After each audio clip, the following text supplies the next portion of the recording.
All right, welcome to Film Nerds.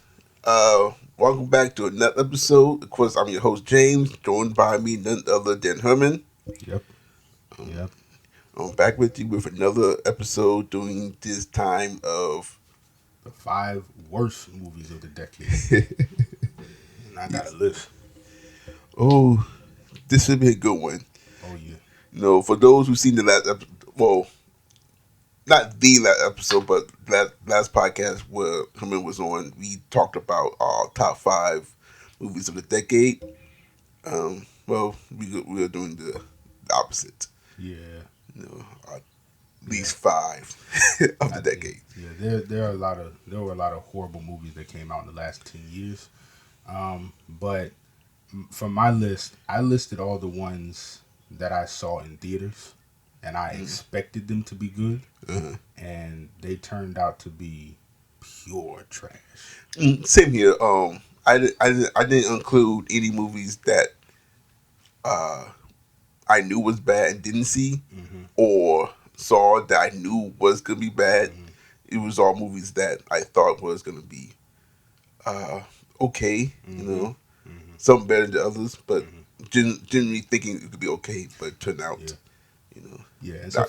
for that reason, I did not include Cats because Same here. I didn't that's a little too on the nose. Everybody knows that's a bad movie, and I didn't see it, so Yes. I didn't include Cats. But I got I got these movies have held some horrific memories for me. So Yes. So let's get into it. all right, So so number one for me is Green Lantern. mm, Um, Green Lantern came out in 2011. Directed by Martin Campbell, starred Ryan Reynolds as the Green Lantern. It had Peter Skarsgård. It had Blake oh, it did Lively. have. Yes, he played the bad guy. It had Blake Lively in it, and it also had Taika Waititi in it. Taika Waititi played Ryan Reynolds' best friend in the Yeah. movie. I didn't realize that until I went back and rewatched it. But that movie was trash. It was. So I remember when because 2011 coincidentally is the year that I graduated high school, and was really really excited because the movie was coming out, so a group of people was gonna go see it.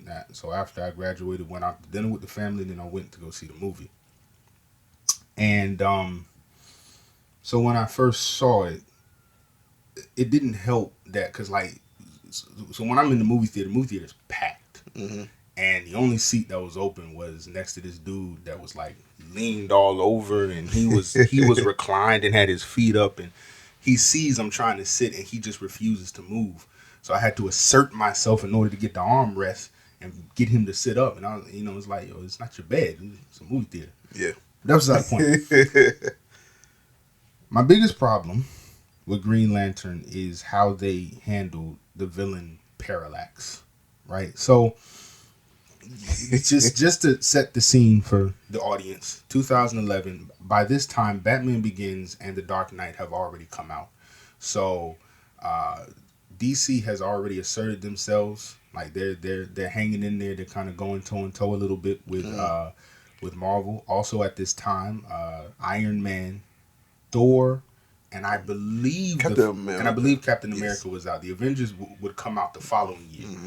but at this point, Marvel has pretty much laid their foundation, and so in Marvel you got Iron Man and Captain America and Thor, and then with DC you have Batman. So they decided we're going to play with another superhero, and we're going to introduce Green Lantern because they weren't ready to touch Superman yet because Superman Returns was a little bit of a train wreck. So they weren't ready to touch Superman yet. So they decided let's just jump in and play with Green Lantern. Casting Ryan Reynolds was not a bad casting choice at all. He was never my issue with the film. I thought Ryan Reynolds was fine. And actually, I thought he was great as Hal Jordan. But the issue was number one, the villain. For me, number one, the villain, because Parallax, while technically yes, Parallax is kind of like that cloud thing and it possesses people. Mm-hmm. The whole thing that makes Parallax interesting is when he possesses a core member, like or if he possesses somebody who is powerful enough to go toe to toe with Hal Jordan in the Green Lantern Corps. That's why when Parallax possessed Hal Jordan in the comics, it was this whole arc. And it was this long arc. It was one of the best Green Lantern stories because he took out the Green Lantern Corps by himself when Parallax, possessed him, right? My issue was this kind of suffered the same way that Superman Returns suffered, and whereas like you have the main superhero, but what is he fighting? You don't have him fighting anything. Like in Superman Returns, you made him lift an island. Here, you made him fight a cloud. So I didn't like the villain. Yes, and also to mimic that, this is also after Fantastic Four derived of Silver Surfer, who did the same thing with Galactus. Yes, made him into a cloud. Yes, they did the exact same.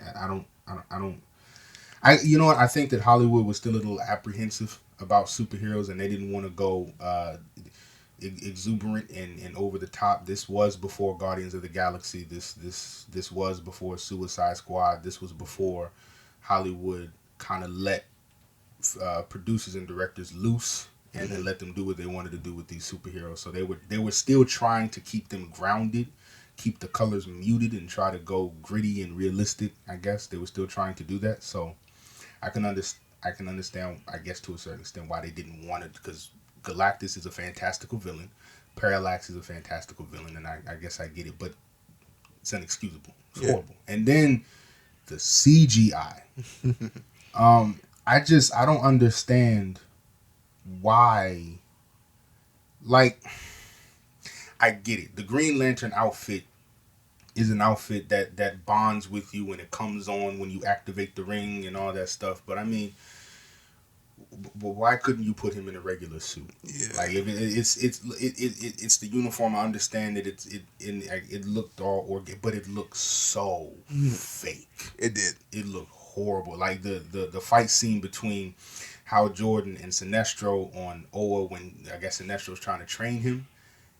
It looked like they literally took Mark Strong's head and just copied and pasted it.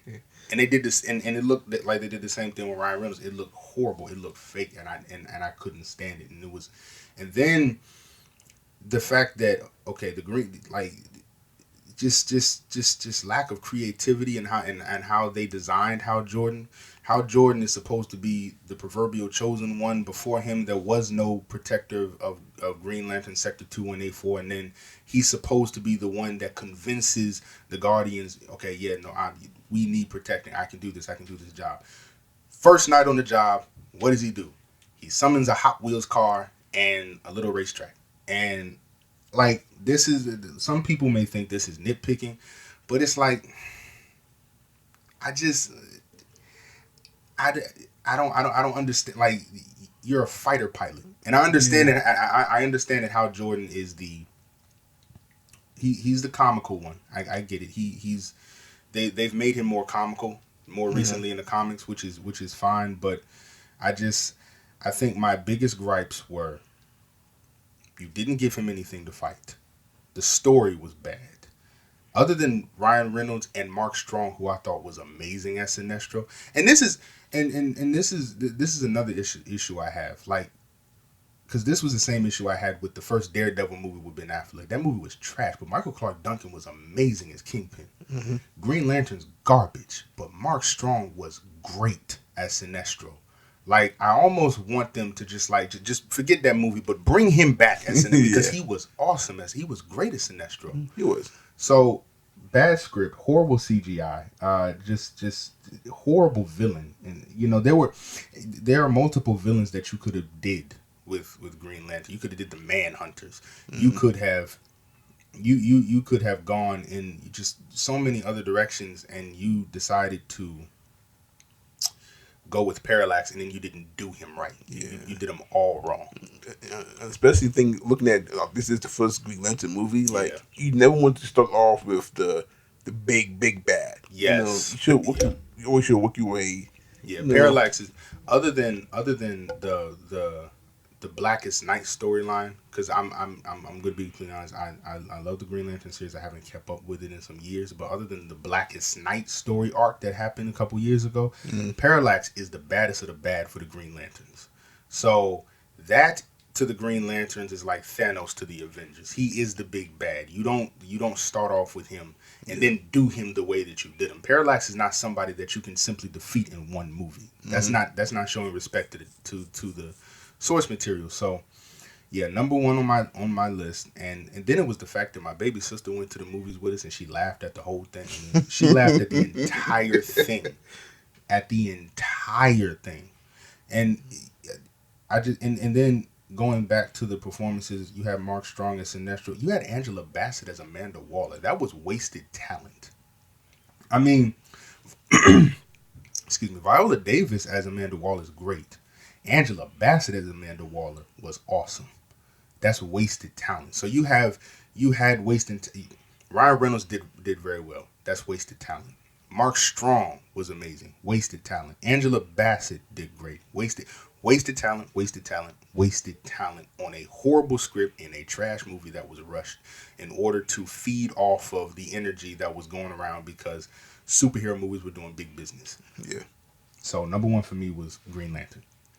Well, my number one, I have to go with Hotel Artemis. Oh man, I've heard of this one. I've heard of this one. It came out in 2018, and me and Alex went and saw this movie in theaters. I know for me, I had real big hopes for this because like this is after John Wick 1 and 2 came out, and everyone was talking about how this movie feels like it could be within that same universe, or something similar to John Wick or whatnot. Because you have this hotel where, uh, I guess you could say bad people can come and be. It's like a safe haven, for bad people or whatnot. Yeah.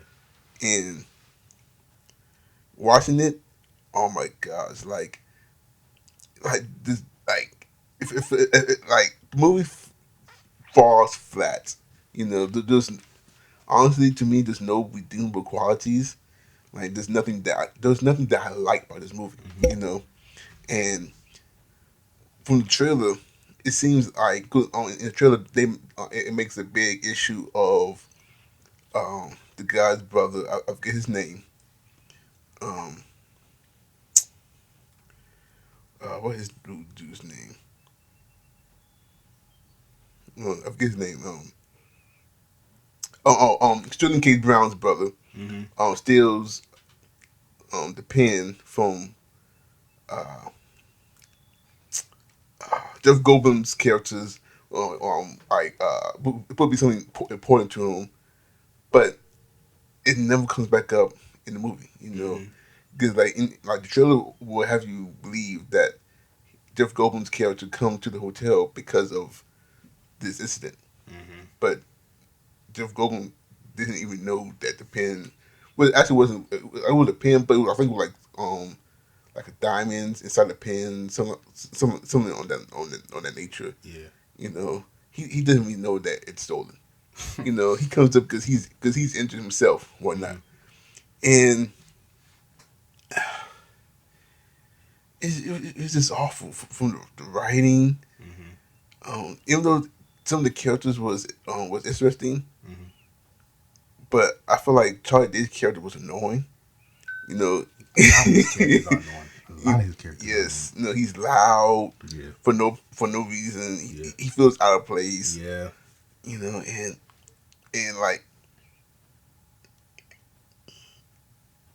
and like the action piece towards the end of the movie, it felt rushed and underwhelming.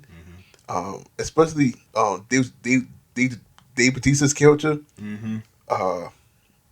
I was thinking they were gonna use him a lot, especially when it comes to action. But I think a lot of his fight scenes were just glossed over. The thing about Dave Bautista is you have to know how to use him. Dave Bautista is not at the Rock level, and my thing is he's not at that level where his acting is passable. But Dave Bautista is still very entertaining. And the thing about Guardians of the Galaxy, and also I will give credit to Spectre when they used him as well, is the fact that James Gunn knew what to do with Batista's version of Drax. He knew how to play that. Whereas he's not serious. He can be like he can be super literal and all the other stuff. But bottom line is James Gunn knew how to like mask the weaknesses, like put him in front of the audience in a way where he's entertaining. He's still big. He's tough. His fight scenes look good. And even in the James Bond movie Spectre, where he was used as the henchman, there he didn't really have any speaking. He I think maybe he spoke one sentence the entire movie, but he was there as a physical presence. And that's something that, at least right now, and I'm not saying that can't change down the road, but right now, that is a very strong, that's one of Dave Bautista's strengths. So knowing how to use him, and in Hotel Artemis, I think that maybe he was really popular because of Guardians of the Galaxy, because of Spectre, and because of some of the other films that he had been in. So it's like, well, let's grab him and let's put him in here. But clearly they didn't use him correctly. Yeah. And like now, well, even though it's been a while since I've seen this movie, but like I feel like he would have a bigger fight scene than what he did. Like if memory serves me correct, he walked in the room for his fight scene and cut to someone else. Then you cut back, the fight's over. Yes, that's not how you.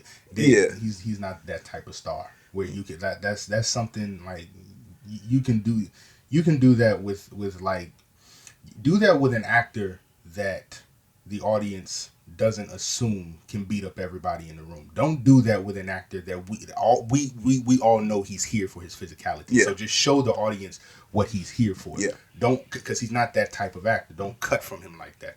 Now you're selling him short, and now you're selling the audience short. Yes, like I wanted that fight scene. I waited this whole movie, for this, and nothing happens. Yeah. See, and that's the thing. That's what Spectre did well. That's what Guardians of the Galaxy did well. Even The Man in the Iron Fist, that RZA movie, that's what they did well with Dave Bautista. They showed his physicality. They showed him fighting.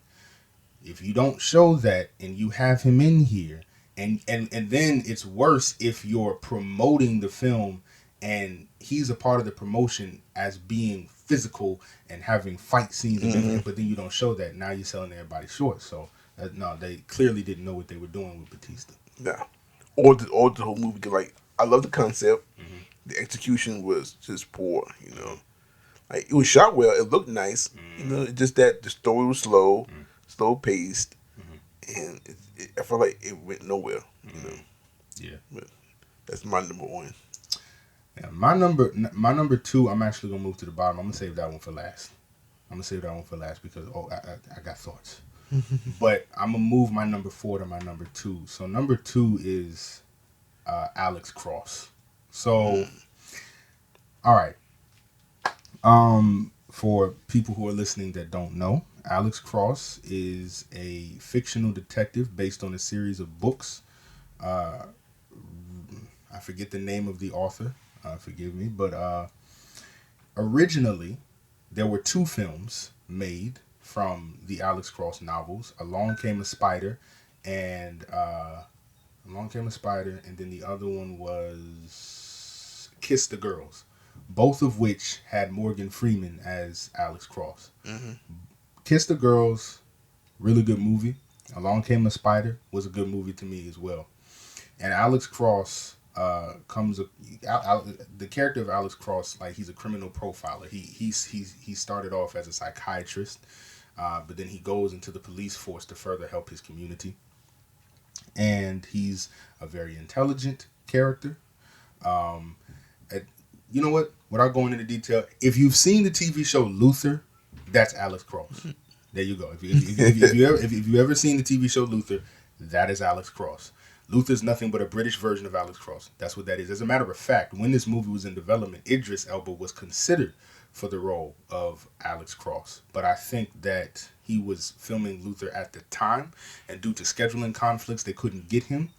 So, okay, the thing about this movie, from what I understand, in the development process, it had a completely different script. And then Rob Cohen came on, and another producer. It went through a rewrite. They couldn't get Idris, and so it went through this complete overhaul, and it changed. And then they got Tyler Perry. So now I'm okay. So my first thought is nothing against Tyler Perry. Nothing against him. I haven't seen this movie Gone Girl, but everybody says he's great in it. Nothing against Tyler Perry or his acting prowess, but it just seemed like such a random, just out of all the black dudes to grab, like Denzel wasn't available or nothing. You went and got Tyler Perry, and it just seemed so. But you know what? I wasn't angry about the casting choice. I was like, well, let me see what he's gonna do with it. It was like, okay, Tyler Perry's gonna be Alex Cook. Let me see what he's gonna do with it. All right, so first trailer comes out. I'm like, I can already see he has like a little like, clearly he did that. He did, you know, because he wasn't. Alex Cross is not supposed to be like in superhero shape, but he kind of had the dad bod thing going, and you know, I was like, I'm gonna let that go. That's fine. We're gonna go see the movie. Me and my two of my closest friends, we go see Alex Cross. When I tell you, it's been a long time since I've laughed this hard in a movie theater over a movie that's not supposed to be funny. First of all, the dialogue. I don't know who wrote this dialogue, but it was horrible. Like, Alex Cross, with some of the lines that he was saying in this movie, he came off like he was playing like he was playing James Earl Jones in Fences on Broadway. Like this stuff was just dramatic, Color Purple type dialogue, and it just felt so stereotypical. And it like he would. There's one scene where he's talking to the killer, and like he's out he's out at dinner with his wife, and the killer calls him, and the killer's taunting him, and he's like, "Why don't you tell me what you want, you maggot?" And I'm like, why? Who wrote that? Yeah. Who wrote this for them? And who talks like that? Nobody talks like that. This is like nobody. It's like the dialogue was cheesy, over the top, and it was dated because like not even the cast of Law and Order from the 1990s talks the way that this dude was talking. It sounded horrible. So number one was definitely the dialogue. Number two was the story. The thing about the Alex Cross films, the first two, when Morgan Freeman had the role, they're not action movies. They're movies where the screenwriters, the producers, they want the audience to go on this guessing game with Alex Cross. They want you to try and solve this with him. It's the books, most of the books, not all, but the books and those films, they're designed to where it's a whodunit. It's a gritty, visceral whodunit, but it's very thought twisting when you think about how these kills took place and how Alex Cross is little by little trying to pull back the layers and figure out why is the killer doing it in order to figure out where the killer is and stop him. That's not what they did with Alex Cross here. This movie came off as nothing but a basic action movie. First of all, you already know who the killer is. They made it 100% in the beginning parts of the movie. They've introduced the killer. They've introduced what type of person he is. So instead of allowing the viewer to go on a narrative journey and figure out what type of killer or what type of individual this person is, no, they pretty much spoon feed it to you. He's a sociopath that likes pain, and he likes inflicting pain onto other people. So not only do they telegraph it, but he's textbook.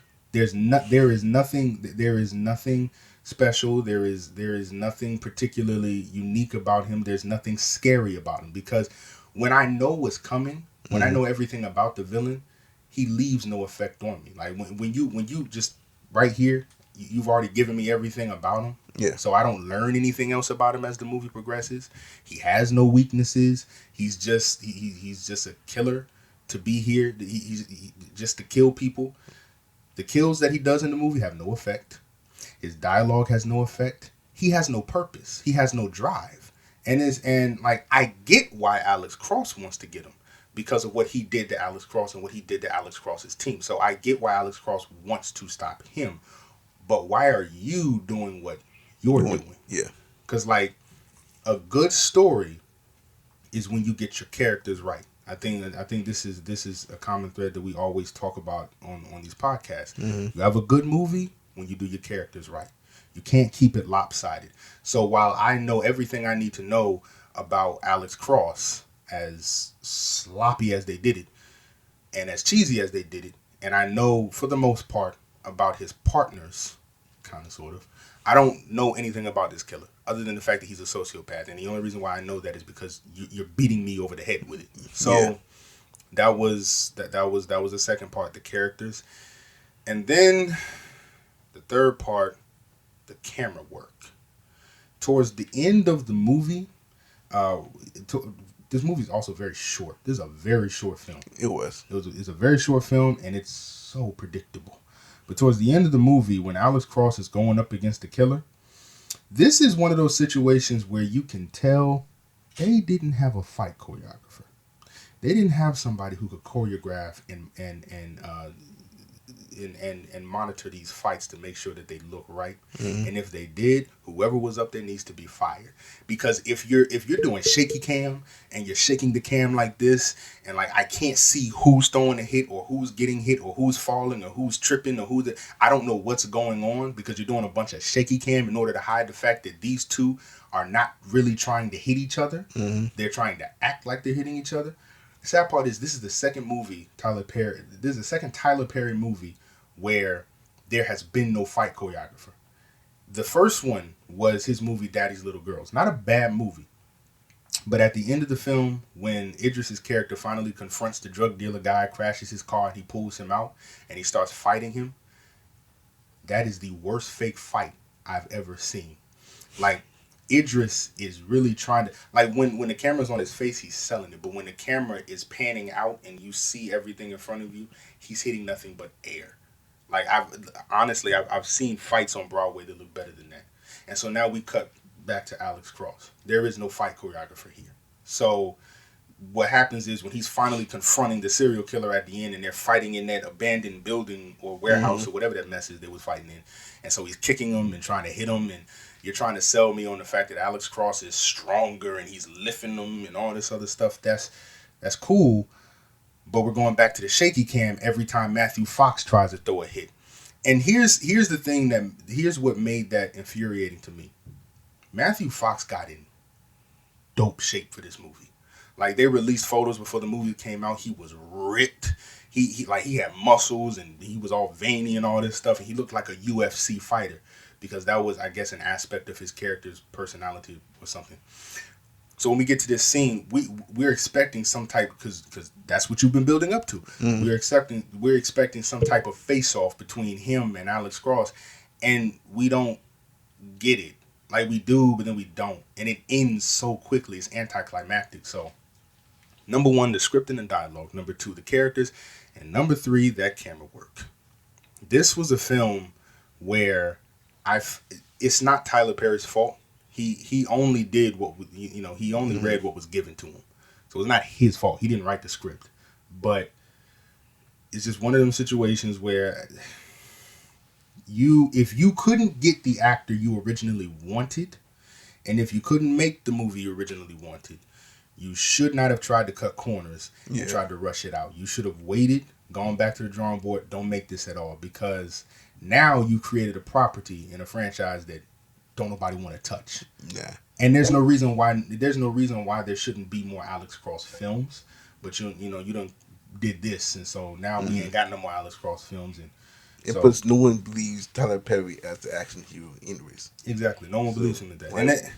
why would you do that for anyways? Like, why? Yeah, and there are situations where you can take somebody that nobody believes can be an action hero, and then you can flip the script and it can work. It worked for Michael Keaton and Batman, but Tim Burton knew what he was doing. He had a vision in place. He always wanted Michael Keaton. They didn't.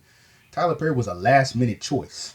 So you take somebody that you didn't want from Jump Street and you put them in there last minute with a shoddy script that kept getting rewrites, and then you didn't have all the crew that you needed to make it. So nah. So number two was and to this day we'll still pop that movie on and laugh our faces off at it. Like, but number two is Alex Cross. I seen it once and I haven't watched it again. I can't blame you for that. I cannot blame you for that. But for some reason I have it on DVD. I don't think I brought it. I think my mom probably got it. But yeah, I'm so sorry. Yeah. But my number two pick is not a movie that came in theaters, but it was released on Netflix. And I had I had hopes for this movie because I love the anime. Oh, I know you going with this.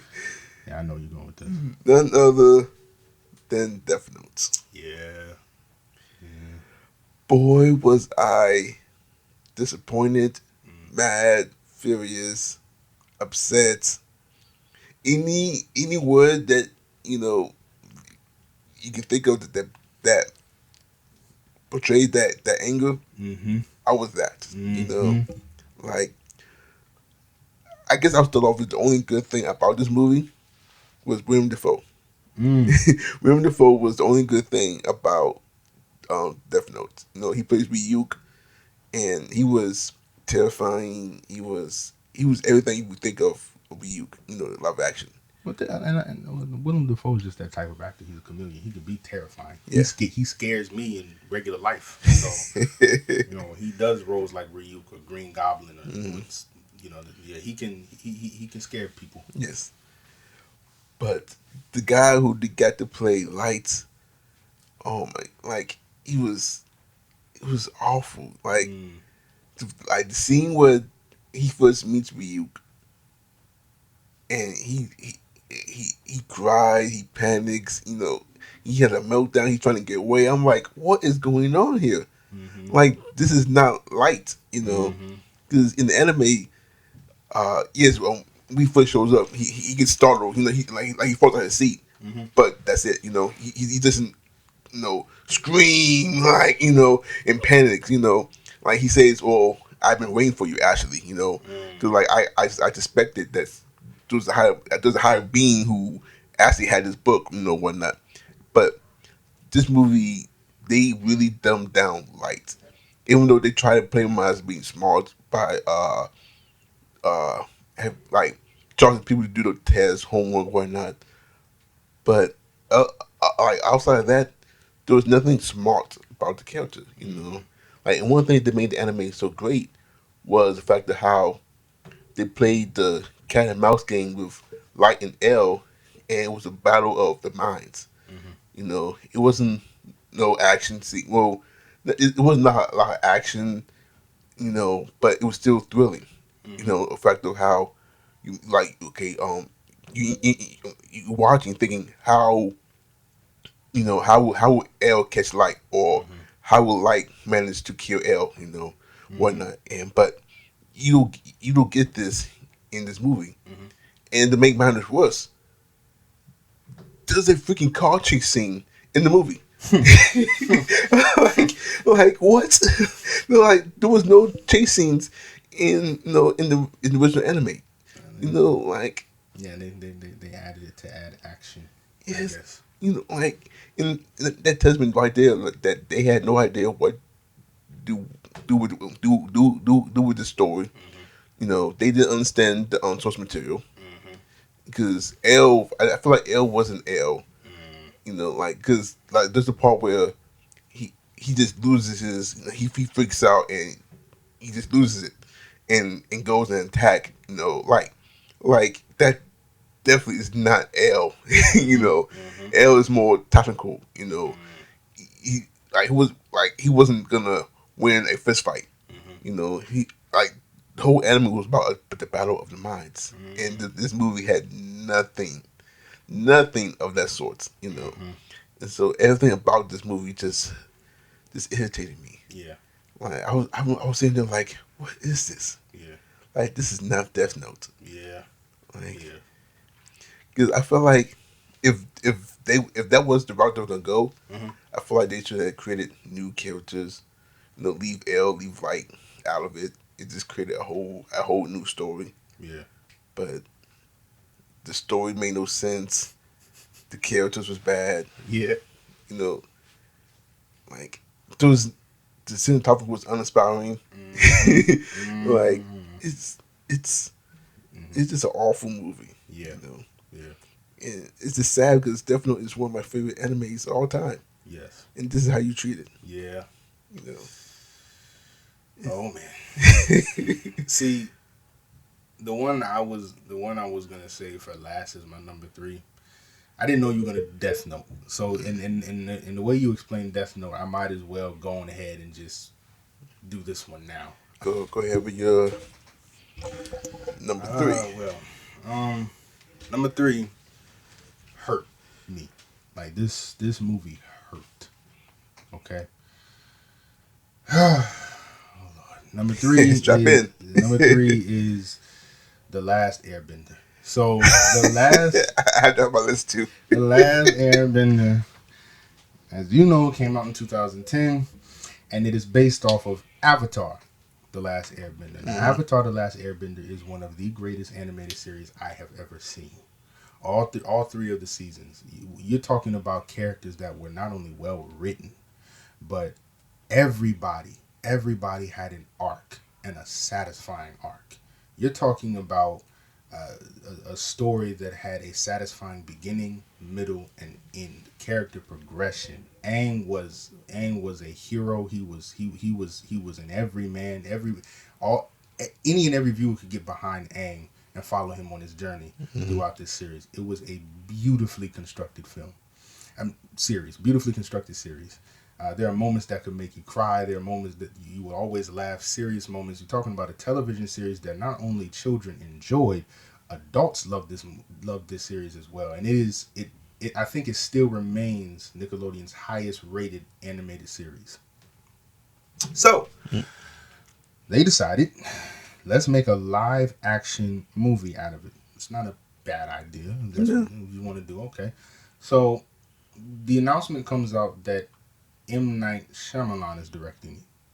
Now, me personally, I have no feelings about it. Like I'm not excited, but I'm not mad at it. I'm like, I was more like, okay, all right,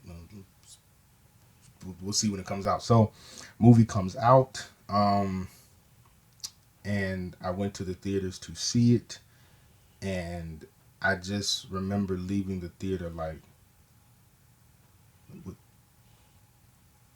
what? So I'm gonna break. So I'm gonna break this. I'm gonna break this down as simple as I can, and I'm just gonna start with the characters. So number 1, we're gonna start with. Actually, I'm not even going to. Number 1, I found out that the original creators of the series, they were producers on this film, but as the production continued to go, they got shut out, and they were trying to contribute more to the film, and they were trying to talk to M. Night, but M. Night refused their ideas. He refused to listen to anything they wanted, and because M. Night didn't want to listen to them, Nickelodeon and Paramount, they were like, no. So they just got shut out. They got producers credit, but they got shut out, and they made it perfectly clear when this movie came out. We do not stand by this film. We don't like this film. We hate this film. We had nothing to do with this finished product. And so, first of all, it's little things like the mispronunciation of the names. They pronounce Aang Ong. They pronounce Sokka Soka. They pronounced Iroh, and M. Night's excuse, well, this is how they're traditionally supposed to be pronounced. I'm like, okay, I get it, but you're not making a biopic. You're not making a period piece. You are making a movie based off of a fictional children's television series. Pronounce the names the way they're supposed to be pronounced in the series. Yeah. Don't get bougie and uppity over something that's based on a children's series. Keep it the way it was. So that was my first gripe. Now to the characters.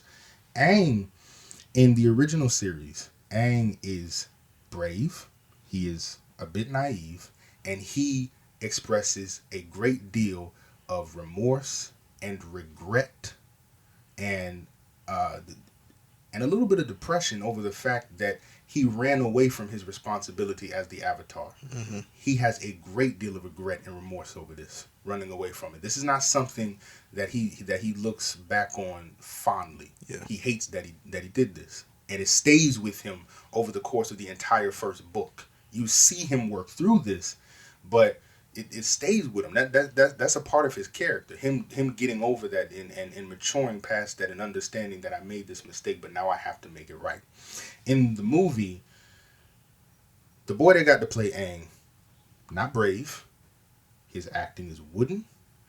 It's fake. And just to give an example, so that listeners understand, I'm not trying to nitpick. In book 1 of the original animated series, when Zuko comes to the Southern Water Tribe where Sokka and Katara have taken Aang, his firebenders automatically make it abundantly clear that they mean business, they will kill people, they're here for the Avatar. Aang, before they do any real damage, steps out in front of everybody, and he asserts himself. And he says, I will go with you, but only if you leave these people alone. Let them go.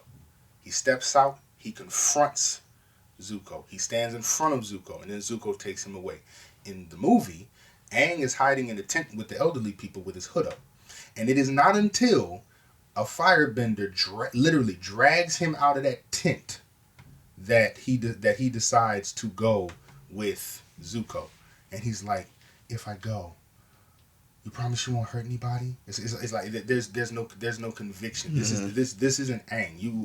He's this little boy. You got to, and I understand Aang's a boy, but Aang possesses a level of bravery that goes beyond his years, and that's not on display here. That was on display episode 1 of the original series, not on display here. Which brings me to Zuko. Dev Patel's performance is arguably the strongest one in the film, because he's arguably the best, other than the guy who played Iroh. He's like the best actor here. Mm-hmm. And I genuinely believe Dev Patel did the best he could with what he was given. But Zuko, number 1, you really have to squint your eyes to see his scar, because it's like they didn't want to. They wanted him to stay pretty or something. So like there's like little singes here and there, but there's no scar. No, in the original series, that scar helped in his characterization. Mm-hmm. Number 1, it reminded the world around him who he was, so he couldn't escape the world he was born into. He couldn't escape the fact that he was the Fire Lord's son. He couldn't escape the fact that the Fire Lord put this stamp of shame on his own son. He couldn't run away from it, and that fueled his anger and his desire to go and get this avatar so that he could reclaim his honor, because he has a permanent mark on his face that he can't run away from. In the movie, you barely see it. This boy could leave the Fire Nation and go start a completely different life, and it's like there's nothing here. Yeah. There's nothing here. You mean to tell me that you're going on this tirade because a couple of sideburn hairs got singed? That's all. There's nothing. You barely see it. And then it's the fact that, once again, poor characterization on how they did Zuko. Zuko displayed his power. Zuko was relentless in his pursuit of Aang.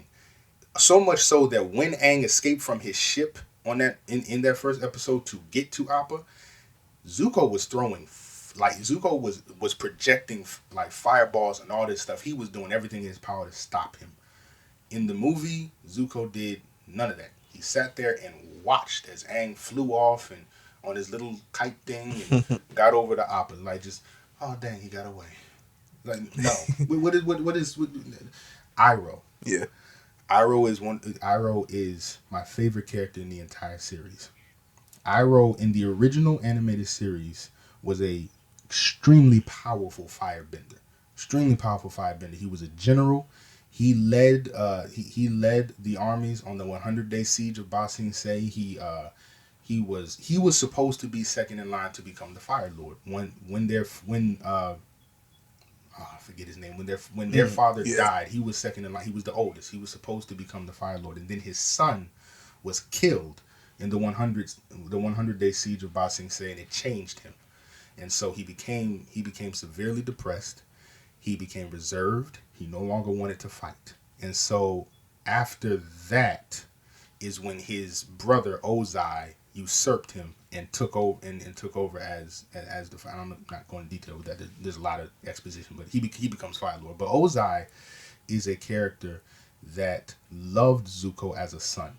Zuko received the love from Iroh he would never get from his father. That type of relationship was never on display in the film. There are moments in which we could see Iroh. There was opportunities where they could have put that in there. Iroh expressing how he feels about Zuko. Iroh expressing why Zuko shouldn't do this. No, that poor actor, basically all he did was just line drop. He read his lines, flat line, monotone. And another thing about Iroh is his dedication and conviction to his beliefs. Mm-hmm. When Admiral Zhao is about to kill that moon spirit and Iroh confronts him, Iroh is not playing. Granted, if Zhao kills the moon spirit, that gives the Fire Nation a super advantage over the waterbenders. Because now you've taken away their spirit, so now they can't properly use their bending abilities, and you can usurp them quickly. Iroh understands this, but Iroh has a great respect for the moon spirits. He has a great respect for tradition. So when Iroh confronts Zhao, and he's looking at him, he was like, "Whatever you do to that moon spirit, I'm going to unleash on you tenfold. Now let it go." Not on display in the movie. Once again, monotone, flat. You don't have the spirit. You don't have the fire that Iroh has. So, and that goes into the next part. The firebenders require fire to be in front of them in order to bend it. Yeah, and that and the reason why they were so failed in the series was because they could go anywhere and use fire whenever they want to. Yes. The thing about the airbenders and the thing about the firebenders, but especially the firebenders never needed the element to be in front of them in order to generate it. They just use their chi and they can generate their own fire, which is why it was so easy for the Fire Nation to take power from the other elements, because the airbenders were nomads. They were peacekeepers. They didn't want to fight. Earthbenders, they required their element to be in front of them, and it's the same thing with the waterbenders. It was easy for firebenders to take power. In this movie, you made it so where they can't bend unless fire is in front of them. Yeah. So you've given them a handicap in which, if any viewer were to step back and look at the whole narrative, it's like, okay, well, how did they become so powerful if they require fire to be in front of them? They can't generate it. Yeah, make no sense. That was stupid. And then the whitewashing. The casting of Katara and Sokka received a great deal of criticism because people viewed it as whitewashing. Mm-hmm. And this can be a very testy subject for some people, but I'm a little bit inclined to agree. First of all, whoever they got to play Sokka can't act. I think his name was Jackson Rathbone. He can't act. Sokka is funny. He's silly, but he's also the brains of the operation. He makes the plans. Yeah. He ain't do none of that in the movie, and he wasn't funny. He was just there. Yeah, he was there to be there. Katara was there to just be a pretty little white girl. I'm sorry, I'm not trying to be rude or anything. That's what she was there for. All in all, you took a beloved children's series, a well-written series, an Emmy Award-winning series, and you tried to take book one, and there are ways to condense a story to make it fit in one film. It was possible to do that here. You took and just slopped everything and squeezed it together, and then you didn't do the characters right, you didn't pronounce their names right, the CGI was terrible, just countless problem after problem after problem after problem. Like, I hate this movie with a passion because I loved that series, Yeah. and I hated this film. Like think about this movie and the fact that at some point M. Night thought that this movie was okay to release in theaters makes my blood boil. Like, I personally do not believe he deserves another directing job based on this alone. As a matter of fact, I have a friend of mine. And whenever we talk about any project, any upcoming project M. Night has, he's like, I'm not looking at it. I ain't looking at it. I ain't looking at it. And we were like, well, why? You saw what he did to the Last Airbender. I'm not looking at it. I ain't looking at it. No, I'm not. He will not give it a second thought. Like, he won't even look in the direction. So no. Number 3, The Last Airbender. May it burn in hell. It's a horrible film, and I join with the rest of the fans of Avatar when we act like it don't exist. We just act like that's. Oh yeah. It's in a parallel universe. I don't know what you're talking about. There is no Avatar movie. And my biggest gripe outside of everything you had stated is the scene where the Earthbenders are captured. Like in the show, the Earthbenders was held prisoners on a ship on water. Why? Because Earthbenders can bend Earth. Yes. Now, in the movies, they are held captive on Earth. And for some reason, they are scared to fight back against the Fire Nation. Who also require fire to be in front of them in order to use their element. And they're sitting, or even that little big head boy that play Aang would call them out. It's like, there's earth beneath your feet. And when they bent, this is how you can tell that they ran out of money for the dang budget. When they start to bend, 3-4 benders do the synchronized bending, and they're yelling, and it's like, oh snap, they're about to raise a wall. And the camera pans over, it's a rock. 4 benders for a rock. They do the whole thing. Not a boulder. Nope. A small rock. A rock. Literally. Actually, the little boy who threw that rock at the firebender's head, his rock was bigger than what they was moving. 4 benders for a rock. And it was, and I was like, we only get to see the earthbenders one time, and this is how you do them earthbenders? Mm-mm. No. No. Absolutely not. No. But what was your third pick? My third pick is a movie also released. Once again, it's released on Netflix.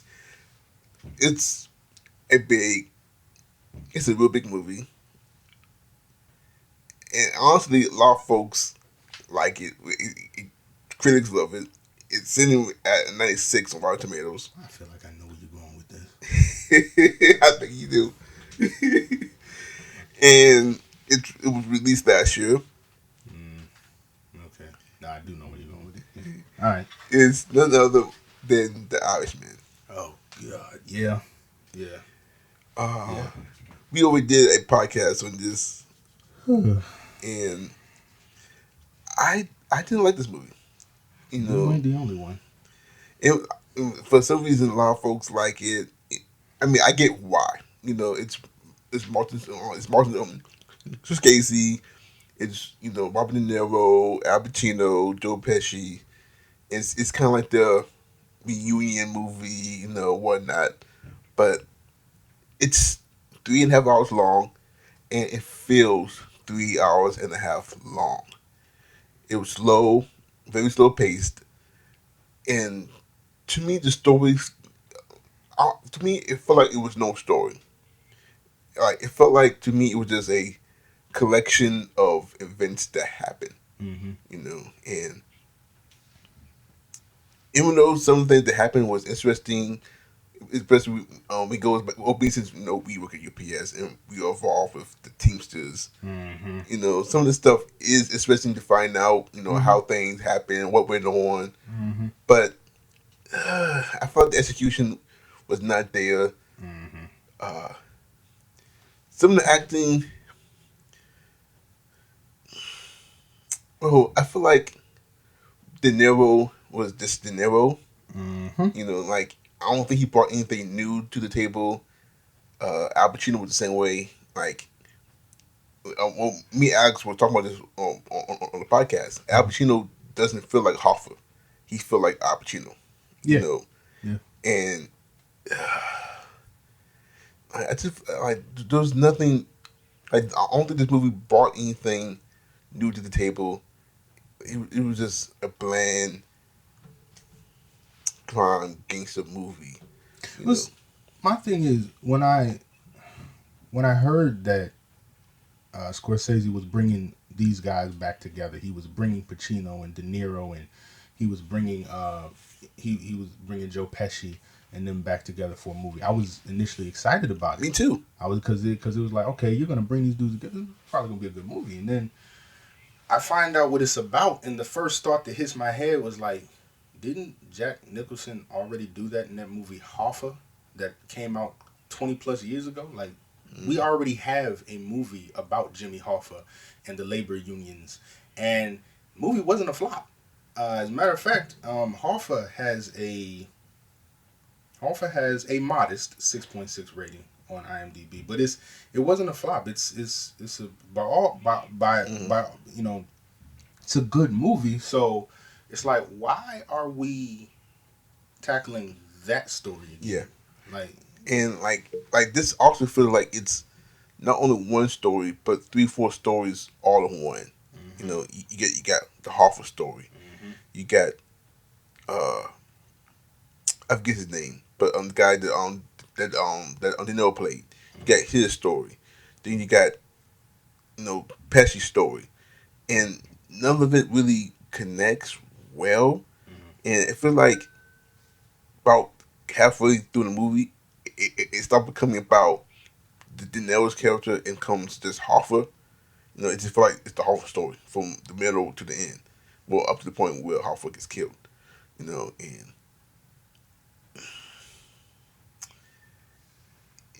I feel like they could have done it and told it a lot better, especially when you have the present going on, which is him, I guess, telling the story, which I feel like was not needed. Mm-hmm. Then you got you know somewhat of the past where it's they got the past when the supposed to be younger, which was the CGI to make them younger was awful. Because not once did I feel like De Niro was a 30, 20, 30-year-old guy. You got to be kidding me. They tried to age him back that far? Yes, because when we was talking about the movie, we found out that when De Niro's character met Pesci's character, he was in his early 30s when he first met Pesci's character, Wow. who was in his 40s, 50s. Because Okay. Pesci kept calling him kid, and they looked almost like the same age. Okay, And so in order to, because I'm just thinking about it, like you would have to go back to The Godfather Part 2 in order to get like a De Niro in his early 30s. So he would have to look like that, and he didn't look like that at all. I didn't know that's what they were trying to go for. like when you go back and look at the actual story of the character, he was in his 30s when he first met Oh no, Joe Pesci's character. absolutely not. No, And- no. Yeah, and the whole time Joe Pesci kept calling him a kid, and to me it felt odd. Like, why are you calling this guy who's almost the same age as you a kid? Like it just felt odd, and we found out like, oh yeah, because he's actually supposed to be, well, and we look at the age difference, a kid to him, like and it like and De Niro doesn't look like he still look like he's in his 50s. Well, with the aging, he still look 50, 60. He still look old. And he walks old. And there's a scene where he beats up a cashier for hitting his daughter, and it looks awful. Like he's kicking him. It looks like it looks like he needed that stunt double. I think this is one of them situations where Martin Scorsese was kind of. I think it almost feels like he was counting on the audience to forgive this because it's De Niro and it's Pesci and it's Al Pacino together for one last hurrah. So let's just forget the fact that they don't look their age. Let's just forget the fact that Robert De Niro is no longer believable as that gangster. Listen, his Godfather, Casino, Goodfellas, Heat days are behind him. Okay, wonderful films, amazing films. He will always go down in history as one of Hollywood's greatest actors and one of Hollywood's greatest gangsters, and he will always have my respect. But you will not make me believe that a 70-year-old De Niro today is going to beat up a cashier the way that he was supposedly doing it in that movie. And I'm supposed to be intimidated. Like I can't take that man's foot and crack it in one direction. Like I can't beat him. No. And I hate and it hurts my heart saying that about De Niro. I would never. But come on now. Yeah. No. Because I get the whole you want to see aging gangsters, like life of gangsters or who now somehow are aged. And I feel like if they were to do that and show the past, they should have got different characters to play them to play the younger selves. Yeah, that would have been fine. Or kept the story in that when they were already old. Like, but oh my gosh, like for a movie, especially after he came out and said the comments about the Marvel movies. This movie does not reflect your statements, at least to me, because a lot of folks, like I say, it has a 96 on Rotten Tomatoes and 7.9 out of 10 on IMDb. But I just feel like it's because it's them, And I, to be clear, I do love Martin Scorsese movies. My favorite Martin Scorsese movie is Gangs of New York. He makes great movies. Oh, yes. Raging Bull is a masterpiece. But look, this movie wasn't it. It was entirely too long. And now I hear I hear he's working on another movie with, I believe, De Niro and Pesci again, but no studio is trying to pick it up. So he's about to go back to Netflix, and it's like, oh god, make it a miniseries. Like, put a break, make it into episodes. That's a bad sign. Yeah. When the studio don't want to pick your movie though, like when you're Martin Scorsese, and it's Joe Pesci and Martin Nero, and the studio don't want to pick it up. Yeah, but it's just it's that look. The time has come, and we no longer want to see. Like Robert De Niro did that movie with, I believe it was Anne Hathaway, and he was playing like an intern. I liked that movie. Like those type of roles, when Robert plays those roles now, or like Meet the Parents and stuff like that, those roles are great. I love those roles. Like Robert De Niro getting comfortable and slipping into the stone face comedy type thing that he's been doing, like the straight lace comedy. I love that. But look, man, like, listen, we don't need to go back to the gangster no more. Yeah. That time is past. Let us remember you as you were when you were doing those movies. I ain't trying to see your AAR. Like, I ain't trying to see you kicking dudes and you and old as you. Nah. Yeah. I want to remember Rob.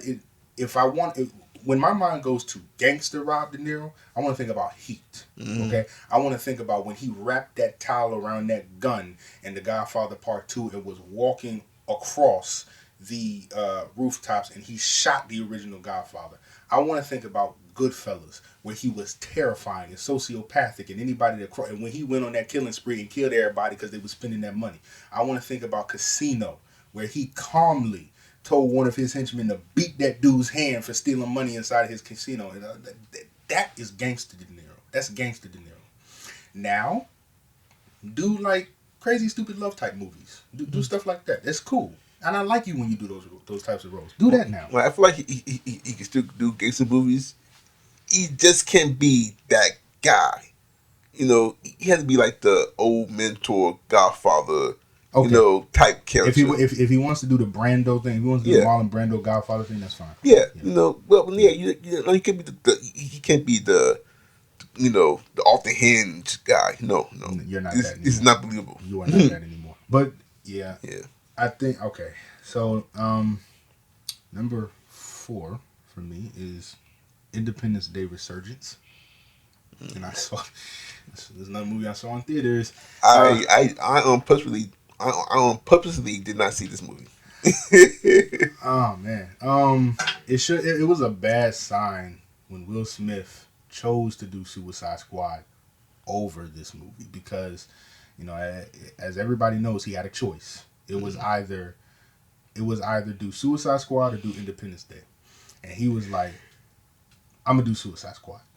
And then you find out he did Suicide Squad. Number one, because he read the script, and he was like, "Nah, I'm not doing this. I'm not doing that." So, number one, Even though Suicide Squad wasn't a big hit. no, and it almost made my list. But uh, first of all, Independence Day is literally just rehashing the original film. So there are no new ideas. Yeah. It's the same thing. The aliens come, they destroy one of our big cities, and then we go and kill them, and then it's over. That's it. That's all it is. You introduce Will Smith's son and the son of Bill Pullman's president, or whatever his name is. You introduce his daughter in here, and then you introduce Liam Hemsworth. Now this was one of my gripes with the movie. You had this. You had a multicultural cast because you had a Hispanic dude. You had an Asian young woman that was one of the pilots. You had Jesse T. Usher playing Will Smith's son. You had the president's daughter. You had all these people. Now, my thing is, if you're going to make a movie about the kids, like the next generation, I guess, something like that, that's what you're going for. Why is it that Will Smith's son is not the main character? Like, or the president's daughter, why is it she's not the main character? Yeah. You just took Liam Hemsworth character and he's like, oh, he's the guy. He's going to save everybody. So everybody else that we know, like we remember the president's daughter from the first one. We remember Will Smith's son from the first one. Even though they're being played by different actors here, we remember those characters. They're all being relegated to the background to make room for Liam Hemsworth's character. Because Liam Hemsworth is one of the Hemsworth boys and his brother's Thor. And we're going to sell this movie on his back. And Jeff Goldblum's back. But his back mostly. So... Yeah. Which actually make it useless for have no characters in the movie. There was no reason to have them. They really didn't do anything because he literally saved the day for everybody. Like the young woman, the Asian young woman, she's in the movie. She's displayed as an expert pilot, an extremely intelligent pilot, and she does work in the final battle. And then, if I remember correctly, all of a sudden out of nowhere, her ship malfunctions, and Liam Hemsworth comes out of here, and he hits the killing blow, and he saves everybody. So it's like, all right, okay. Everybody, like, they killed off Vivica A. Fox for literally no reason, and once again, it came down to Jeff Goldblum and co-pilot, which in this case was not Will Smith. It was Liam Hemsworth. It came down to them having to save the planet because the aliens. It was so unoriginal. But here's the infuriating thing. At the very end of the movie is when they have an original idea. At the very end of the movie is when they decide, okay, wait a minute, we can teleport to the aliens. The aliens have their own planet and they're planning on coming back. And then one of the characters, we're gonna take the fight to them. Why didn't you do that for this movie? Why did you rehash the last movie? Like it was they couldn't get Will Smith, so they put a big painting of him in one of the scenes, and then they killed him off. They killed his character off. Yeah. In lackluster fashion. All in all, The movie was boring. The movie was boring. Like, we sat there in the theater because I was at Cinema Cafe. I ordered M&Ms. I was on my phone. Like, I was on my phone eating M&Ms, and I was just like, because it was so boring. And then you wasted Jeff Goldblum. You wasted Liam Hemsworth. You wasted Vivica A. Fox. You wasted all of these actors, all because Roland Emmerich wanted to come back and make another movie. And then, funny thing is, Roland Emmerich, I think last year, somebody was interviewing him. He tried, in a roundabout and indirect way, he tried to blame the failure of this movie on Will Smith because Will Smith would not come back. And he was, I'm over here like, I mean, well, if I read that script, I wouldn't come back neither. Yeah. You can't blame him for that. So, yeah, no, number 4 was Independence Day. Well, my number 4, I may get a lot of flack for this one, but my number 4 would have to be Bad Boys 3. Oh, damn. And I actually like that movie. out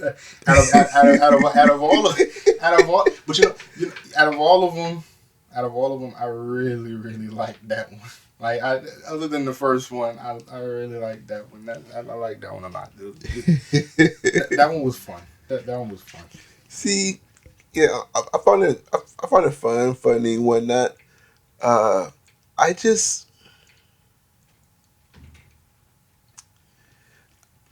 okay, to me, this movie didn't really feel like a Bad Boys movie. Like, cause we think of Bad Boys, they will be like the cars, cops, and whatnot. But there was nothing of that in this one. Mm-hmm. This one just felt like a revenge movie. Like, I feel like it was trying to be like John Wick, almost, you know. But now you have these Asian cops. One, you know, is supposed to be retired, and one who should be retired, but you know he still thinks he's young, and you know can still keep up with the young people, whatnot. I gave them credit for acknowledging their age. Oh yeah. I gave them credit for acknowledging like that. Like, they weren't. Will Smith wasn't out here trying to be like old Will Smith, but they were aware that's like, yeah, now we're middle aged. I gave them credit for that. Yeah. Like I just feel like there was a lot of things about this movie and characters that serve no purpose. Mm-hmm. Like the whole task force. I feel like there was no reason for them to be in the movie. I feel like the only reason they was there just to throw more shade at Will Smith for being old. Or backdoor pilot for a TV show on Fox. That's true too. Backdoor pilot for a TV show on Fox. So another spinoff. yeah. Oh yeah, that's right. Because the Gabrielle Union show is a spinoff of this too. I forgot about that. The one with Jessica Alba, her and Jessica Alba as cops. That is a spinoff of Bad Boys because she is playing the character she played in Bad Boys 2. She's playing that same character in the TV show. That TV show is a spinoff of Bad Boys. Oh, I didn't know that. I found that out like after the fact. I ain't seen an episode, but I found out. So. Yeah, and actually, speaking of which, I feel like them having I've got her name, but the chick who would be the one that got away. I feel like if y'all would go that route, especially when the whole entire time Marlon Lawrence is showing is telling him that, oh, you need to settle down, oh, you need to have a family. I feel like that storyline would have been much better if that was Gavin Union's character. Because one, it's a character that we already know, we already invested in, and why not, you don't need to set up a whole new character if. I wouldn't have been mad if he ended up marrying her at the end of the movie. Like, if they brought her back, I wouldn't have been mad at that at all. Actually, that's not a bad idea. If you want to wrap the story up, which I thought was what they were originally going to do. Yeah. I now see that that's not the plan. Yeah. But if they wanted to wrap it up, bring Gabrielle Union back and then have her and Mike Lowry get married at the end of the movie. That wraps it up. Yeah, because I'm like, why have this chick that we had no idea who she is? Two, because it's the witch and what's her face that's on the force Yes. that he has history with. So it's Yes. two. Yeah. Yeah. Two chicks that we have no connection to, no idea who they are, Mm-hmm. and then the twist of the dude being his son was I was like, oh my god, like really, like it's his son. I'm Um, like, why? I almost feel like that was a jab at Gemini Man. I really do feel like that was a jab at Gemini Man. Yeah, I feel like I feel like it was Gemini Man. I'm like really like I'm like why? Especially going back to the whole time Marcus talking about me having family. Why are we forcing him to have a family with a 28-year-old man? You know, Mm. like why can the lesson be, oh, I'm gonna settle down and start my own family, not being forced to be a father to a guy, to a boy I didn't know I have. With the whole cliche of I'm undercover and I fall in love with someone who I wasn't fall in love with. Yeah, I will say this. I think that story, him having an illegitimate child he doesn't know about, it makes more sense for Mike Lowry's character because of the fact that he's known for sleeping around. Mm. The first two movies, he's a womanizer, so we already know that he has women coming and going. So the whole storyline of him having an illegitimate child does make sense to his character. So I'm not exactly mad at that idea, but I do respect where you're coming from because it does I my whole thing with it. I turned my brain off. So when I looked at the movie, I turned my brain off and I went in with the lowest of the low expectations because I listen. Other than Aladdin, which made $1 billion at the box office, Will Smith has kind of been crashing and burning a little bit. These movies that have been coming out have not been going the way that they were supposed to go. He hasn't had he hasn't had a certified hit at the box office with his name behind it and his name alone since like I Am Legend. So now we're going and we're tackling Bad Boys 3, and I was over here and like I said, I went in with low expectations, but I liked it. But then again, in hindsight, I think I may have liked it because my expectations were so dang low, Mm-hmm. and I was expecting the movie to be so bad that when it ended up being pretty good, I was like, oh. And I think, I guess to speak more to your point, I think the reason why it was not two reasons why the movie was so good. Number one, the they didn't go the route I thought they were gonna go, Mm-hmm. which is tackling drugs again. So they went in a different direction. So they didn't do what everybody thought they were gonna do. And then number two, Michael Bay won't direct it. So True. if Michael Bay is not directing this movie, True. then we're okay. Because like I did feel like they try to go with more heart, Mm-hmm. something that Michael Bay does not do. No, he does not. But I just feel like, especially the whole we look at Marcus' character, how he goes from retiring, but all of a sudden coming back, and in the movie deciding, well, I guess I will stay on a little longer. Why? You got grandkids now, fam. Yeah, like Nah, let why? this go. Like that defeats the whole your whole arc. Mm-hmm. I would rather for them to neither one of them retire in the beginning. Mm-hmm. Than both of them realizing, okay, maybe we are too old for this. Yeah. Maybe this is a good idea to Mm-hmm. hang it up. And wrap up the series. Mm-hmm. Like I feel like that would have been a better use of the characters Mm-hmm. versus like to me it made no sense like for Marcus to want to come back at the end of the movie, like you almost died. What part is the reason for you to come back? you know, you're a family. Well, he always been a family man, but yeah, you're a grandpa. Mm-hmm. Like Yeah. why? There's no need for you to come back to the force. Yeah. I definitely see where you're coming from. I understand why you weren't feeling it that much. I get it. Uh, I enjoyed it for what it was. I thought I liked Martin Lawrence in it. I thought that Martin Lawrence was fun. I mean, even and I gotta get this off my chest. Like everybody that's getting mad at him because he was a little chubby in the movie. Like people, he's not 20 something anymore. Yeah. He looked the way he's supposed to look. He wasn't, and also he wasn't super overweight. I mean, he had a little bit of fat in the face, but I mean, he wasn't that big. He was still doing what he was supposed to be doing. He's 50 something years old. Okay, he's Yeah. not 20 something years. This is not the first Bad Boys anymore, and I think they wanted him to look that way on purpose in order to drive home that point. He's not supposed to be out here doing this daring do and jumping and shooting at helicopters and doing all this young stuff. He's no, because his look in the movie reflected that idea. That Yeah. I ain't supposed to be doing this no more. But even though I felt like there was sometimes where he looked like he was smaller, Mm-hmm. the other times. Mm-hmm. You know. Might have been reshoots. Ouch. You might not. But number 5, number 5 is gonna go to the 2016 Ghostbusters film. Okay. So you didn't go the route that I thought you could go. Wait, which one did you think I was gonna go with? Oh, well, I'm gonna go with my number 5. You know. Okay. All right, well, the 2016's Ghostbusters, I have to put it on the list for a couple of reasons. Just to keep it short and sweet. I never had a problem with all of the Ghostbusters being women. That, and I would like to think that the majority of the fan base, that wasn't their issue either.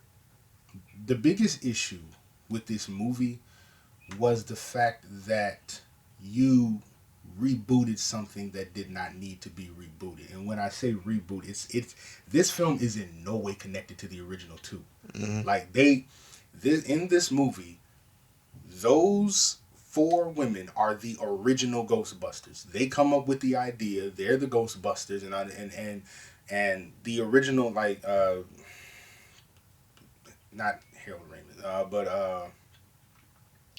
let's see, 2, like Dan Aykroyd and Ernie Hudson. Dan Aykroyd and Ernie Hudson, I believe, they show up, but they're not playing their characters. They're just cameos. And the thing is, no. This is like when they rebooted A Nightmare on Elm Street, which also almost made the list, but that's an honorable mention. Certain things don't need to be rebooted. If you want to continue a story, that's one thing. This didn't need to be rebooted, because like if they made those characters like related to the original Ghostbusters, like a niece, a daughter, grand, something like that, would have been fine, because it's connected at least to me. I can't speak for other people, but for me, I would have been okay, because you're connecting it and you're just continuing the story. No, you rebooted it. And then you decided you were going to dig your feet in the sand, and you were going to stand with this. And so, other than that, the writing was unoriginal. Acting was not bad. I do want to stress that the acting wasn't bad. Kristen Wiig was good. Melissa McCarthy was good. I always forget her name because she's on SNL. Kate McKinnon. Yeah. Kate McKinnon. I enjoyed Kate McKinnon. Leslie Jones was good in it as well. And surprisingly, Chris Hemsworth was good in it, playing the comedic, comedic desk guy. But all in all, I think that the backlash that they faced, because there were certain things in the movie, like retooling some of the weapons and revamping the Ecto-1 and all that stuff. There's certain ideas that was in it they weren't bad ideas. I feel like you could have avoided all of this, all of the fake feminism outrage. You could have avoided all of this if you just connected it to the original 2 instead of trying to reboot something that never needed to be rebooted. If you just connected, at least for me, if you showed respect to the original 2 and showed honor to what came before and continued the story. And that's why I think that the new Ghostbusters film that's coming out next year, due to the pandemic, has been pushed back. But that's why I think that the new Ghostbusters that's coming out, even though it does kind of have a Stranger Things vibe, I think that one is going to do infinitely better, because it's a continuation. It's a continuation of the story. It's not a reboot. It's like a new team is picking up the baton and they're running with it. So So yeah, number 5 for me was the 2016 Ghostbusters movie. Well intentioned, good ideas in there, bad execution for me. Very bad execution. Well, I'm actually kind of torn for my number 5, but I'm gonna go with it. Well, this is actually what I thought you would go with yours, but I would go with the Justice League. I considered it, and I put it on my list, and I took it off, and then I put it on my list, and I took it off because it was going back and forth. That is a bad movie. That is it's a bad movie, and God, is it disappointing. It is. Like I was gonna say, Batman for Superman, but I think I don't know. I could go either or with it, But I'm gonna go with Justice League. But I feel like that was the much more bigger disappointment, considering it's supposed to be like it's the Justice League. It's everybody coming together, and I feel like the movie really shows that it had two directors. With Josh Whedon and Zack Snyder, like you can really tell the difference over who directed what scenes. Because the tone was everywhere, Yep. and like characters who ain't supposed to be funny was funny, or at least try to be funny. God, yes. Like, My, you know what? Justice League, to your point, Avengers was great, but we grew up with the Justice League cartoons. yes, We had the Super Friends. Then we had the Justice League. Then we had Challenge of the Super Friends. Then we had the Justice League TV show that came out in the early 2000s. So Justice League was always on the scene, and while Avengers not so much. So Avengers comes out and makes all this money. It's like that's cool, but all DC fanboys knew that when Justice League hits the scene, that's going to shut the game down. yes. That's what it was supposed to do. That is what we all were waiting for, and that's not what we got. And, Yes. and that pisses me off so much. Me too, because I always grew up as a DC guy, So I love the Marvel movies, Yes. And whatnot. But I like as you said, I was waiting for Justice League, Yes. like and like. But when it came out, I went and saw it. I'm like, what is this?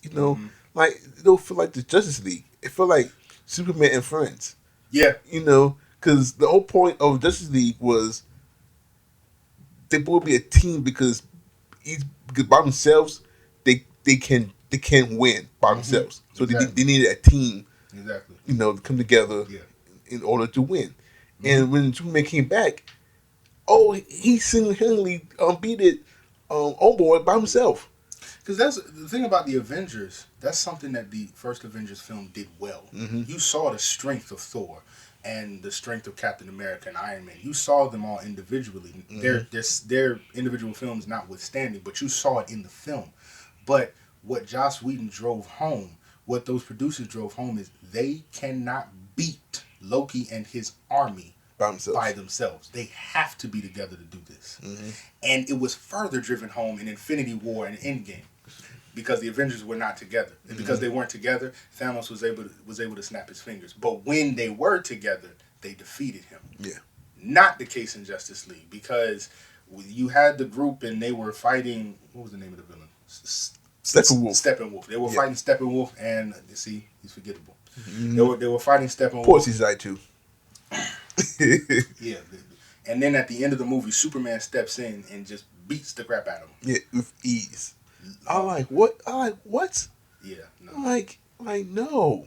Cause I had this one conversation, matter of fact, with Paul, and he was saying he actually liked it because because it shows Superman doing what he's supposed to do, and Steppenwolf was supposed to be a match for him anyways. I'm like, yeah, that may be true, but in the grand scheme of this movie, Steppenwolf should have been a force to be reckoned with.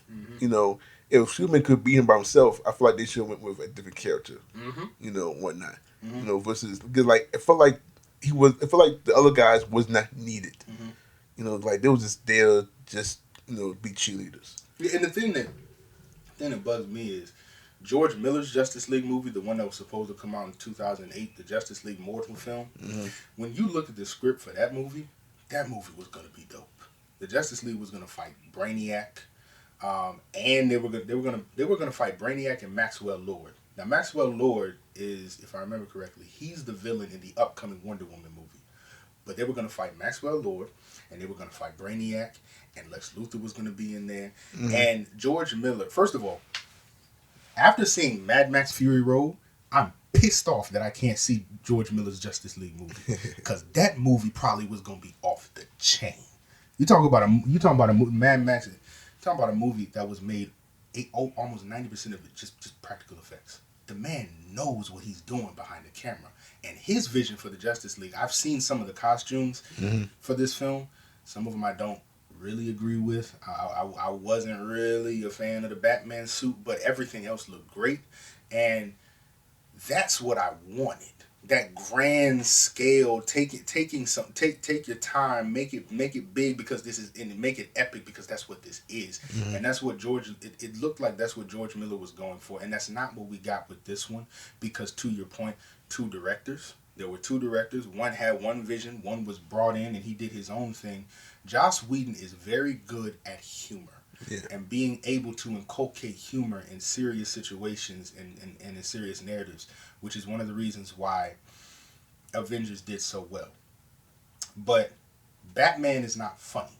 No. Batman is not supposed to be funny. Funny things can happen around Batman, which is one of the things that the animated series did well. Like, funny things will happen around him, but he's not funny. Yeah. Batman is not funny. He's not humorous. So that one scene where Superman throws him and then he hits the grass and then he just something's bleeding. I was like, I checked out. I was like, yeah, I'm done with that. I no, that's not how he's supposed to. No. That he's going to. Can you really talk to fish? No. What is this? You now, and I got love for Joss Whedon. Don't get me wrong, but now you messing with Batman. Yeah. And you can't mess with Batman like that. And so the tone was off. CGI was off. Yes. Poor. Oh God. Like that mustache. Or the the and now here's the thing. Zack Snyder has been talking about this daggone Snyder Cut for some years now. And at first, I didn't care. But he's been revealing more and more. Well, I had scenes with Martian Manhunter. I had scenes with Darkseid. I had scenes with a Green Lantern. I had all of... So I'm thinking to myself, okay, you had all of this? You shot all of this? He shot a backstory for Cyborg. He did. I know he shot a backstory for Cyborg. Some of that was in the trailers, but he's like, I need $10 million from Warner Brothers. I think he said 10 or 15 million from Warner Brothers to finish my version. And I think this is just me, just my thoughts, and this is not fact, but I believe that Warner Brothers is gonna give it to him.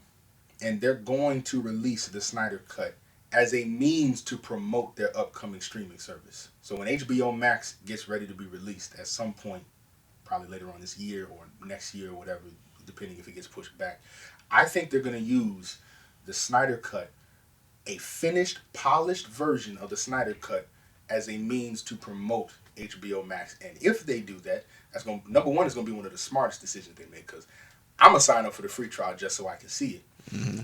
Then I'm gonna leave. And number two, it'll finally bring peace to this whole debacle, and fans of Zack Snyder will finally be able to see his original vision, whatever it was intended to be. We'll be able to see that. But yeah, no, what we got was that was horrible. That was especially when you grew up with that TV show, and Batman has and always will be my favorite superhero, and when you've been waiting for the Justice League and you've been waiting for Batman and Superman to be on the same screen together, and when You know, the first time you saw it, no. But you heard Justice League is coming, so you're like, all right, well, they might still be able to fix it. And then you hear about all this drama that was happening behind the scenes, and then you're like, no, it's not looking good. Not looking good. Yeah, like it was a lot of things wrong. I feel like doing a lot of things wrong with this movie. You know, I'm not gonna get too much in depth, but yeah, like this with I honestly did like the Flash. Like I did like the whole him being much younger than everyone else, and the fact of I just want friends. Well, you might be in luck because it appears as though Ezra Miller has done some things, and he's probably messed up his Flash deal. Actually, pretty bad. So he may not be the Flash anymore. They're probably gonna go with somebody new now. So you may be in luck. We may get a new Flash. Yeah. But yeah, like yeah, it was bad. Like I wish I could just forget about this movie. I wish it was better. I genuinely wish it was better. I think that, and the sad thing is, DC is having some wins and some successes. Aquaman was a win. Wonder Woman was a win. Joker was a win. Shazam. Yeah, the Harley Quinn movie, not so much, but it didn't get bad reviews. People still enjoyed it. You know, I mean, even Marvel had Thor: The Dark World. I mean, you have some slip ups, but they're having win after win after win after win. But because of those mistakes of the past, like it's haunting them. Yeah, and I think that because like one thing that's bothering me is I genuinely hope Henry Cavill is not out as Superman. I know he's holding on to it, and I'm holding on to it, and everybody else is because listen, if Warner Brothers never listens to their fan base ever again, listen to these people this one time. Don't let him go. Keep him as Superman. Like, Man of Steel gets a lot of flack, but I like Man of Steel. Oh, me too. I own Man of Steel. Man of Steel was a great movie to me. He is a phenomenal Superman. He fills that role beautifully, and I don't think he was given a proper sequel to where we could see the Boy Scout version and the bright and the good and the we didn't get a chance to see that side. We saw glimpses of it in Justice League. We didn't get a chance to see that version yet. Henry Cavill didn't get a chance to show us the full picture of Superman. Everything we saw with Christopher Reeves, like, you know, he didn't get a chance to do that, you know. So, and then, you know, you got the Supergirl TV show, and that Superman on that TV show is pretty bad, and you know, I kind of got away with the whole CW stuff, but I've been off it for a while. Yeah, I've been off it for a while, but yeah, no, to be clear, it was on my list.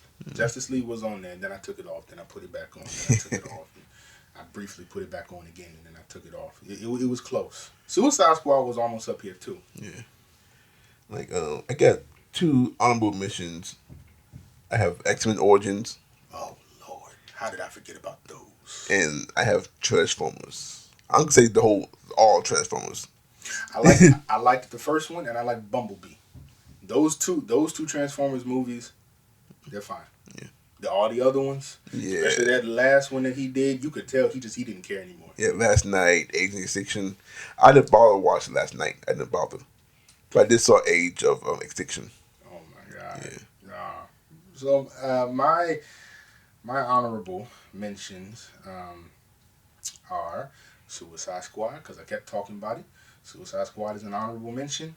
And A Nightmare on Elm Street, the reboot, is an honorable mention. That and the Pet Sematary remake. That's an honorable mention up there too. All 3 of those, because you know, listen, you can't. The way they did Freddy Krueger in that movie, it's not that they picked the wrong actor. You did it all wrong. It's just, I'm not even getting into, you know, Suicide Squad. We already know the issue with Suicide Squad. And then Pet Cemetery, you just gave too much away in the daggone trailers. I mean, you probably would have been all right if you didn't do what you did in your promotion. So, yeah, Pet Cemetery, Suicide Squad, and the Nightmare on Elm Street reboot. Well, that would do it for today's podcast. Uh,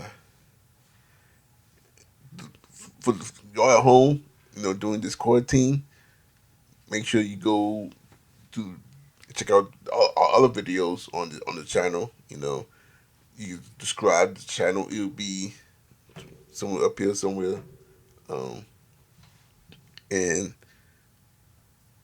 don't forget to like, share, subscribe, comment. Let us know what y'all least favorite movies are, and if you have an idea of idea of a movie a review or a movie topic or this whatever, let us know, and you can. I will put all of the social media accounts for Film Nerds and Dream Cloud Films on down below. Go check those out. Like, subscribe to that channel. But you got anything you wanna say? Nah. As per the usual, I had a wonderful time talking about films. It's my favorite thing to talk about. Love talking about it. Had a wonderful time. Look forward to the next time. Well, till then, we'll see you next time. I've been James. And I've been Herman. Yeah. We see you next time.